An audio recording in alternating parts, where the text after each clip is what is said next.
The old Blackwood Asylum had stood abandoned for decades, a crumbling relic of a darker time. The townsfolk avoided it, shunning the place as if it were cursed, and in many ways it was. Stories circulated of the tormented souls who had been confined within its walls, of the inhumane experiments that had taken place in the name of treatment, and of the screams that could still be heard on quiet nights when the wind blew just right.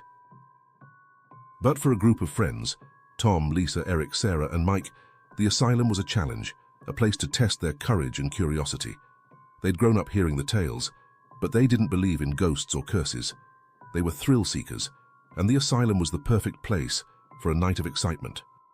One cold autumn evening, they gathered their gear, flashlights, cameras, and a digital recorder, and made their way to the asylum. The building loomed before them, its broken windows like empty eyes staring into the void. The front door, hanging on rusted hinges, creaked as they pushed it open, and the group stepped inside. The interior was a maze of decaying walls and crumbling floors, with debris scattered everywhere. Faded medical posters still clung to the walls, and old rusted hospital beds lay abandoned in the hallways. The air was thick with dust and the scent of mildew, and the silence was oppressive, broken only by the distant sound of dripping water. "Creepy place," Sarah whispered, her voice barely audible in the heavy stillness. "Perfect for ghost hunting," Tom replied with a grin, though his voice betrayed a hint of unease. They ventured further into the asylum, their flashlights cutting through the darkness. Shadows danced on the walls, and the building seemed to groan with each step they took, as if it were a living entity aware of their presence. The further they went, the more the air seemed to thicken, and an uncomfortable sense of being watched settled over them. In one of the rooms, they found an old patient file yellowed with age. The name on the file was Margaret Kane, a woman who had been committed for severe schizophrenia. The notes described her as violent and unpredictable, often screaming about voices in her head that wouldn't leave her alone. As Lisa read the file aloud, a cold draft swept through the room, extinguishing their flashlights for a brief moment. "Did you feel that?"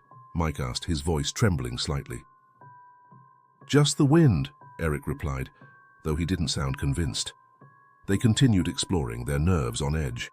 The hallways seemed to stretch endlessly, leading them deeper into the bowels of the asylum. As they passed by an old, rusted wheelchair, they heard a faint sound, like someone crying. The sound was distant, almost imperceptible, but it sent a chill down their spines. "We should check it out," Tom suggested, though his bravado was waning. They followed the sound to a room at the end of the hallway. The door was slightly ajar, and as they pushed it open, they were met with an icy blast of air. The room was empty, save for a single bed with restraints still attached.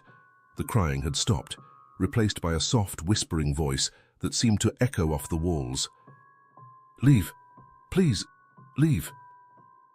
Sarah's breath caught in her throat. "Did you hear that?" The others nodded, their faces pale. The temperature in the room had dropped dramatically, and the whispering grew louder, more insistent. They backed out of the room, their fear growing with each passing moment. As they made their way back to the main hall, they began to see things, fleeting shadows, figures standing just at the edge of their vision. Eric swore he saw a woman in a hospital gown staring at him from the end of a corridor, but when he turned to point her out, she was gone. Lisa felt a cold hand brush against her arm, but when she looked, there was no one there. The asylum was coming alive around them, its dark history seeping into their reality. They stumbled upon an old operating theatre, the rusted surgical tools still laid out on a tray. The walls were stained with something dark, and as they stood there, the air filled with the sound of distant screams, echoes of the tortured souls who had once been there. Panicked, they tried to find their way out, but the asylum seemed to have other plans. The hallways twisted and turned, leading them in circles, and every door they tried was either locked or led them deeper into the labyrinth. The whispering voices grew louder, more frantic, begging them to leave but also taunting them, reminding them that there was no escape. They ended up in the basement, a place even darker and more foreboding than the rest of the asylum. The walls were lined with cells, each one containing rusted chains and old, tattered clothing.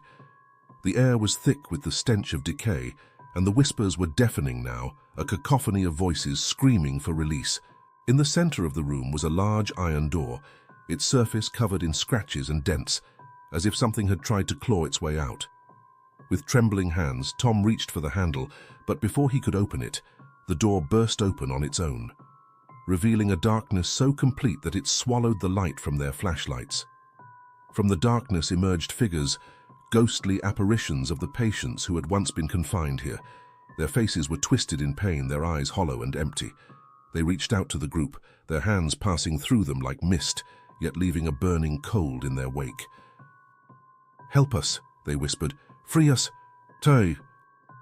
The group stumbled back, but the apparitions pressed closer, their ghostly hands brushing against their skin, filling their minds with the horrors that had taken place in the asylum. They saw visions of the experiments, the torture, the endless suffering of the patients who had been forgotten by the world.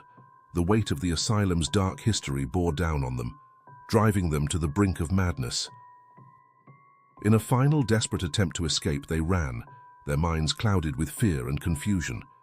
The asylum seemed to twist around them, the walls closing in, the doors disappearing. They were trapped, lost in the maze of the damned, with the ghosts of the past chasing them, their voices screaming in their ears. By the time they found the exit, it was too late. The asylum had taken its toll. Tom and Lisa stumbled out into the night, their minds shattered, their eyes vacant. They were the only survivors, but they were far from safe.